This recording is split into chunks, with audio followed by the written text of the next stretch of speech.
When your child comes out of class crying, as the parent, you're like, let me fix it for you, baby. I got this. But let me teach you how to go about it in a way to actually get what you want. Hello there, and welcome back to Dance Colleges and Careers. I'm your host, Brittany Noltimier, and this is the podcast where we talk about all things dance, colleges, and careers. Yes, today we are discussing how to get your way. That maybe sounds a little bad, but I'm just trying to get right to the point here. It's the beginning of the school year, and I see so many parents upset already about what's going on at their studio or in their theater company, and I am just here to help. I grew up as a dance studio owner's kid. My mom still owns the studio after she's going into her 47th year. Isn't that amazing? Good job, Mom. And I own a theater program here in Orlando, Florida, and we just had auditions this week. So not only do I have the perspective of owning my own company, but seeing it from a little kid all the way growing up in my mom's studio. But I grew up dancing, went to college dancing, and I became a professional dancer, and I still travel a lot with dance competitions, speaking with many different studio owners, parents, different studios from across the globe, from across the world. And I just want to make life a little bit easier for you. This topic really popped up this week because my students had auditions and casting, but in the Facebook groups of the parents, I consistently see complaints about the same kids being in the front row, the same kids always being favorited. What can I do to help my child not come out of class crying? And that is very real. I'm not trying to downgrade that at all, but I also see a lot of areas in there where I'm seeing mistakes. I'm like that. I see the way they're talking about it and responding to it going, that is not going to help you get your way. That's not going to help you get your way. There's even a couple books, in case I love just human development and understanding humans. And so there's the most famous book in the world other than the Bible, How to Win Friends and How to Win Friends and Influence Others While Trying or something. There's that book, How to Win Friends and Influence Others, where it teaches you a lot of how to get what you want, but in a good way, how to communicate with others to be able to help your baby, help support your child, and not piss everybody off along the way. First off, I want to discuss comparisons, comparing each other. We compare ourselves to other family members. We compare ourselves to other people on the team. We compare ourselves as students to every other dancer at that studio. And I just gotta say, stop. Stop it right now. Stop comparing yourself to others. It's not getting you any further. And honestly, it's just holding you back. You need to stop looking around and saying, why is she doing this and I'm not? Why does she have this and I'm not? Why is she in the front row and I'm not? Okay. That is the wrong mentality to going into class, to going into anything. So while that is already the first thing I'm hearing coming out of your mouth and the first thing you're thinking right now, because hey, I get it. We're jealous. We want to be where others are, but that mindset is not getting you there. So first, stop comparing yourself to others. And we have to remember that competition is good. Competition is healthy. If somebody else in the room is better than you, learn from them. Don't tear them down. Don't complain and whine. Well, why are they getting that part? Maybe because they're better than you. And that's okay. I'm sure that you're better at something else than them. We all have our strengths and our weaknesses. People on your team will probably be stronger than you. Some might be better at turns. Some might just have a better attitude. Okay? We all have our strengths and weaknesses. So rather than comparing yourself and speaking down about people who are better than you, start to learn from them. Because the only person who can let you get better or to hold you back is you. Yeah. I see a lot of other complaints or questions about my studio's not giving me this. My studio's not giving me this. My studio's not giving me this. Well, what is your studio giving you? Obviously, you've been there for years. Obviously, there are things about it that you like, that you love. Nowhere is perfect. The grass is always greener on the other side. So rather than complaining about how you're not getting these things, try to amplify what you already are getting. Or if you need to do some outsourcing or education outside of the classroom, that's great. That's encouraged, actually. Sometimes a studio might get butthurt by this, right? I see these other posts where people are like, I want to take classes elsewhere, but my studio won't let me. They're offended by it. Well, honestly, it probably has to do with how you present it to them. Okay. Now, I'm not talking about every single studio. Obviously, there are the exceptions. But if you present something to your studio owner and you say, we're not getting this here, so we're going to go here to get it. You're not good enough at this, so we're going to go over here to get it. I don't think my child is growing in this area, so we're going to go over here to get it. How about opening up dialogue and really finding the root of the problem? Because again, I bet it's going to go back to how are we working in class? Okay. More is not always better. Sometimes they need more. Sometimes they need to get more repetition. But if they don't know how to focus, how to take class intelligently, then going to more classes is not going to change that. Changing their mindset will. So that's the first thing. Stop comparing yourself and let the competition around you help you thrive, help you succeed. And then there is the fact that sometimes you are the best in the room. Yeah. And then you're like, whoa, who do I look to? Luckily, we have YouTube. Luckily, we have social media. We have places there where you can learn new tricks on your own. That's like what we love doing at sleepovers. We would do dance competitions and we would learn new moves. Just, we weren't on YouTube like the kids are now, but we would play and learn new tricks together and teach each other and get mad at each other because we weren't playing right. And it rocked. It was fun. It was awesome. So if you are the best person in the room, you can look to others at competition now. Start following people who you go, they're really good. I wonder what they do. Follow them. Learn from them. That's how you'll get better. Rather than going to competition going, she always wins. And like not watching her. Watch her. Learn from her. Look at what they're doing online. Often people will post where they're going, what they're doing, what are their resources, what are they getting that you're not getting. And it's, again, let's start with the mindset. It's not like, oh, well, they have all these opportunities. I grew up in a small town, y'all. I know a lot of you are as well. I know opportunities are not equal because of financial reasons, because of distance, location. But what are you going to do about it? Are you going to continue griping and whining and saying, yeah, well, they live in the city, so they're just better than us? Or are you going to have a change of heart, change of mindset, and know that that could be you too? Because it's just a change of how we approach class and how we approach the day. So the other thing I wanted to discuss today was parents upset about kids not being in the front. Okay. Or talking about favoritism. This is hard because teachers are humans. So I'm sorry if your studio really has a lot of favorites. But as a studio owner's kid who was the strongest on my team, I would be in the front sometimes, but often there were other times I wasn't. But that was a small studio and we had about 2 choreographers at the time. If you're at a studio where different choreographers are coming in and setting choreography, they don't know these kids, like if it's your studio owner doing it. They don't know the ins and outs of every single choreography piece. So they are coming in, looking at the students in front of them, looking at how they are picking up choreography, how they perform in class, because that will matter for a specific role. You can't put somebody front dead center who gives you no face. It doesn't work. Even if you have amazing technique, you can't be in the front like this. You can be on the sides around. So when guest choreographers are coming in, they are looking at who's in front of them, who's reacting, who is feeding into what the teacher is giving them, because then the teacher will give that back. So rather than going straight for the attack, I want you to understand where some of this is coming from, because I bet at many of those studios, it's not as much favoritism as you see from the outside because your feelings are getting hurt. And I don't want you to get your feelings hurt. And I don't want your child to have their feelings hurt because of things that you just don't know about. So sometimes a dancer might be in the front a lot because they have multiple different choreographers coming in, setting different things.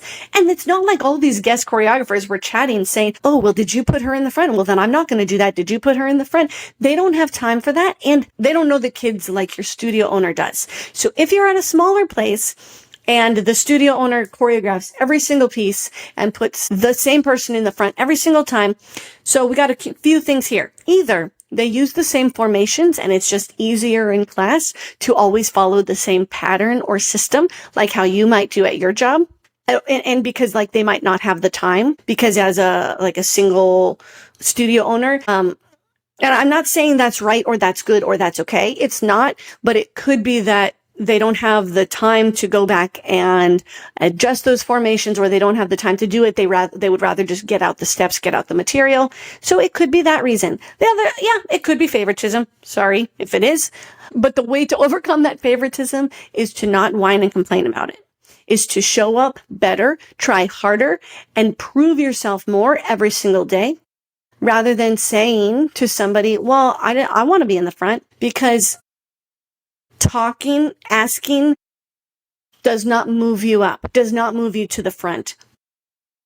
Dancing, personality, what you give in the classroom every day is what puts you there. So the best way to get moved up in a routine, to get moved up to the front row, is not by whining, by sending emails. It's by showing up and being better each week. Yeah, there is a level of communication, of course, rather than being so afraid to talk to anybody. It is good to talk and to ask questions, but questions in a way that is respectful to your teacher, to your studio owner.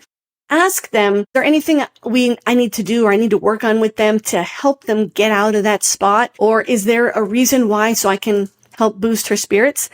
It could be a height thing. It could be that they're disengaged in class, and being disengaged in class sometimes just means they're tired or hungry. It could be that they gave attitude one day.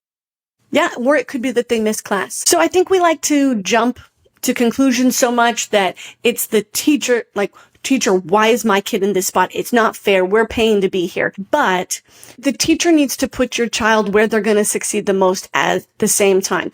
You know, back in school, and the teachers would put us in our desks, and then they would move you if you weren't listening because you were next to somebody, or if you didn't learn well from sitting in the back, maybe because you didn't have glasses or because you were, you would get distracted.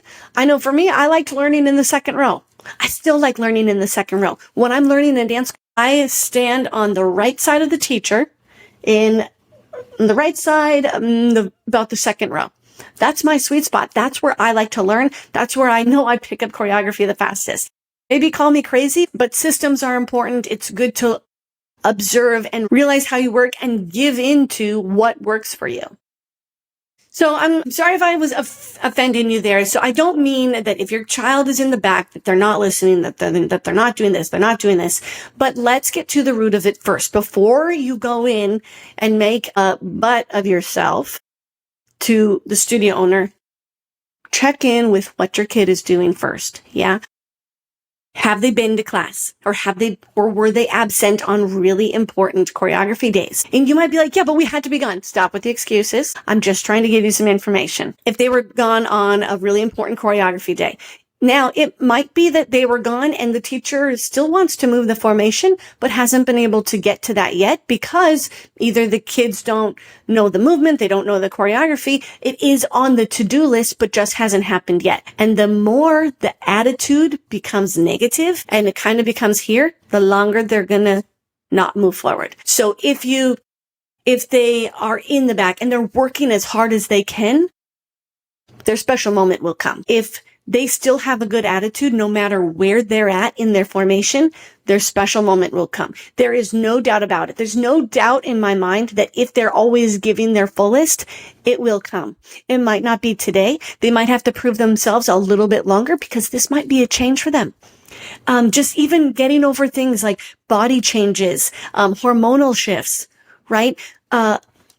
Being in a class with a sibling, not being in a class with a sibling. There are changes, adjustments at the beginning of every year that, again, just trust the process, respect the teacher, and know that they're there to support you and see your child thrive. Some kids do not thrive in the front. Some kids get in their head. They're not kids, people, anybody. I already said I like the second row. Yeah. Some people get in their head and make mistakes every time they go in the front, and your teacher might know that. Your studio owner, your kids' teachers know your child so well, and they're always watching and observing how they learn and trying to put them in positions where they learn the best.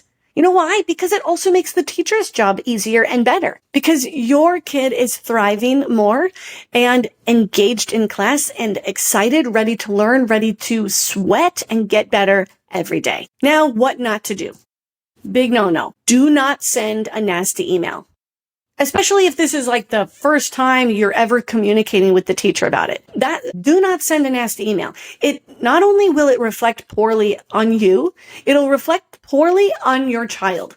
And just think, if somebody sends you a nasty email, are you like, oh yeah, okay, I'll do whatever you say? No, you're like, that was rude. Please don't tell me how to do my job. Thanks, but no thanks. Whether you're right or wrong, sending a nasty email does not get the message across correctly. We said this first, but stop comparing. Stop your comparing yourself to others. And stop comparing yourself to other parents and other parents' kids, because everybody's family situation is different and every child is different. Every dynamic is different.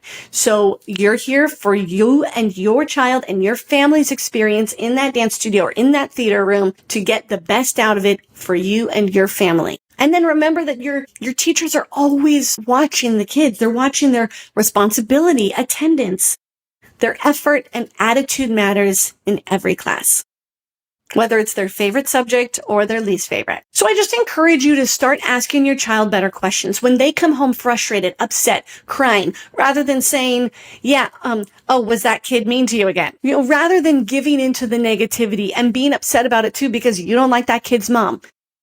Switch the conversation, switch the topic, switch the reason, because deep down reason why they're crying is not because of someone else. We don't cry because of someone else. We cry because of how they make us feel, how we start to think about that insecurity about ourselves and how that makes us sad. So get to the root of the problem. Take away the complaining about how she's mean to me, how this mom is not nice, how this person's doing that, and take responsibility. Ask your child questions to not complain about others, but to help themselves. Ask them positive things about class. Ask specific questions about what they did in class. And when they get frustrated and upset, switch the conversation. Try to understand why that makes them upset. If they say, well, I'm just bad at it. No, we're not just bad at it. If we're bad at it, it means that we either need to work on some strength to be able to achieve it on a more consistent level, or maybe we're not quite there yet, or we need to work our flexibility to be able to get there. So we're not just bad at it and throwing it to the side. We're really trying to listen, to understand, so we can help finding the root of the problem. And so finally, I just want to remind you that being in class is a journey. It's a journey from the start to the finish. I will say this is why a lot of places don't like cameras in the studio or don't like parents to be watching, because they see what happens right away and they assume the worst. They assume my child is not going to be in the front the whole time. Even if this happened to me recently, we didn't have formations. I said, spread out on the floor. They're old enough to know how to do that. Spread out on the floor. Their child chose to stand in the back. I can't do anything about that in that scenario. Later on, when we move choreography, I'll eventually get to that, moving people around. But if you're given the opportunity to step up and be brave and you choose not to, or if your child chooses not to, that's okay. It's a part of the journey. But that's why sometimes it's better to have a closed room, because parent automatically sees, why is my kid in the back? Well, they chose to do that. Or maybe they like to learn in the back. Or maybe they're tired and hungry and want to go eat a snack and are looking for the closest way out. Or they got to go to the bathroom and they're looking for the closest way out too. Okay. So stop assuming the worst. We're here to grow. We're here to learn. Your teachers are there to watch you succeed, or else they wouldn't be doing it. Believe me, they're probably not doing it for the paycheck. That's not why people become teachers. They're there because of their passion for what we do. At least for the most part. So I encourage you to move forward with optimism, to move forward with positivity, and that is how you can support your child and help them thrive more today, tomorrow, and this whole year. Thank you for being here on Dance Colleges and Careers. I am always happy to have you. Remember, the Fame Academy will be getting started this October. It's the inaugural year, 2025, and I invite you to be a part of this journey. We talk about what the judges are looking for, but we also dive deep into these mindset shifts to help your child really overcome their weaknesses and start to see their full potential. Until next time, be brave, tell your story, and own the stage.